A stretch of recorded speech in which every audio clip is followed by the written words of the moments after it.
ఇవన్నీ కూడా వాళ్ళ యొక్క పబ్లిషర్స్ అండ్ ఈ రిసోర్సెస్ సార్ అవన్నీ కూడా. ఇందులో క్యాంబ్రిడ్జ్ యూనివర్సిటీ ప్రెస్ కూడా ఉంది లోపల, ఇన్ క్యాంపస్ డెల్నెట్ ఉంది, నేషనల్ డిజిటల్ లైబ్రరీ గవర్నమెంట్ ఉంది, national digital library for only technical department students, ఇలాంటి 12 ఉన్నాయి. ఇలాంటివి 12 డిఫరెంట్ డిపార్ట్మెంట్ వైజ్ ఉన్నాయి. మన బీటెక్ లైబ్రరీస్ ఇది కాకుండా ఇంకో 2 ఉన్నాయి సార్ ఎక్స్ట్రా. అంటే ఇది 1 లైబ్రరీ, ఇంకో 3 లైబ్రరీస్ ఉన్నాయి మొత్తం బీటెక్ సంబంధించి. సో స్టూడెంట్ బయటికి వెళ్ళి మళ్ళీ బుక్స్ కొనుక్కోవాల్సిన అవసరం లేకుండా లైబ్రరీ కూడా ఇన్ క్యాంపస్ లో ఇన్ని డేటా బుక్ వాల్యూమ్స్ తో అందుబాటులో ఉన్న యూనివర్సిటీ మన గణపతి యూనివర్సిటీ సార్. ఇలాంటి కూడా ఇక్కడే ప్రిపేర్ అవ్వడానికి సార్. గేట్ కి ఎంటెక్ చదువుకోవాలనుకున్న స్టూడెంట్ కానీ, లేకుంటే English examination like TOEFL exam రాయాలనుకున్న వాళ్ళకు ఇక్కడ వాళ్ళకి సంబంధించిన బుక్స్ కూడా అందుబాటులో ఉన్నాయి. టెస్ట్ కూడా ఇక్కడే కండక్ట్ చేస్తారండి సార్. ఒకటి మంచి పాయింట్ సార్ గుర్తు చేసింది, మనకు PT exam centre in campus లో ఉంది. ఫర్ ఆస్ట్రేలియాకి వెళ్ళాలనుకునే స్టూడెంట్స్ మాస్టర్స్ కి ఆస్ట్రేలియాకి వెళ్ళాలనుకుంటే పీటీ ఇంగ్లీష్ ఎగ్జామినేషన్ ఆ ఎగ్జామ్ రాయడానికి ఎగ్జామ్ సెంటర్ ఇన్ క్యాంపస్ లో ఉంది. అండ్ ఐఎల్స్ ఎగ్జామినేషన్ సెంటర్ కూడా ఇన్ క్యాంపస్ లో ఉంది. మన యూనివర్సిటీ పీటీ అండ్ ఐఎల్స్ తోనే టైఅప్ అయి ఉంది. ఎగ్జామ్ సెంటర్స్ ఉన్నాయి, దాంతో పాటు కోచింగ్ ట్రైనింగ్ సెంటర్స్ కూడా మనకి ఇన్ క్యాంపస్ ఉన్నాయి with free of cost. So ఇది ఇంక్యుబేషన్ హబ్ అన్నమాట.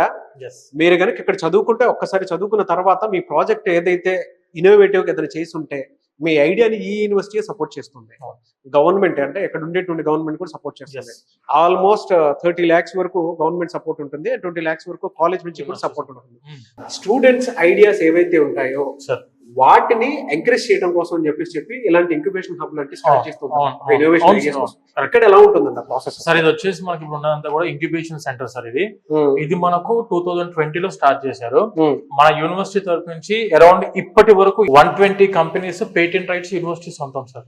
ఇక్కడ చదువుకున్న స్టూడెంట్స్ 120 మంది students they have started their own businesses. ఇప్పుడు ప్రతి ఒక్కరు జాబ్ చేయాలి అని చెప్పి అనేది రూల్ ఏం లేదు కదా సార్. 20% 100 మందిలో 20 మంది వాళ్ళ థింకింగ్ ఎంటర్‌ప్రెన్యూర్‌షిప్ ఉంటుంది. సో వాళ్ళకి ఏంటంటే ఫైనాన్షియల్ సపోర్ట్ కూడా మన యూనివర్సిటీ అందిస్తుంది. దానితో పాటు నీతి ఆయోగ్ స్కీమ్ అంటే central government of India scheme ఇది. ఈ నీతి ఆయోగ్ స్కీమ్ కింద 30 లక్షల వరకు గవర్నమెంట్ సపోర్ట్ కూడా యూనివర్సిటీకి వస్తుంది. అంటే 50 lakhs బడ్జెట్ తోటి మీరు ఏదైనా ప్రాజెక్ట్, ఏదైనా సాఫ్ట్వేర్ కంపెనీ, లేదంటే ఏదైనా కొత్త ఇన్నోవేషన్ ఏదైనా స్టార్ట్ చేద్దాం అనుకుంటే 100% మన గణపతి యూనివర్సిటీ నుంచి సపోర్ట్ అనేది ప్రతి ఒక్క స్టూడెంట్ ఉంటుంది సార్.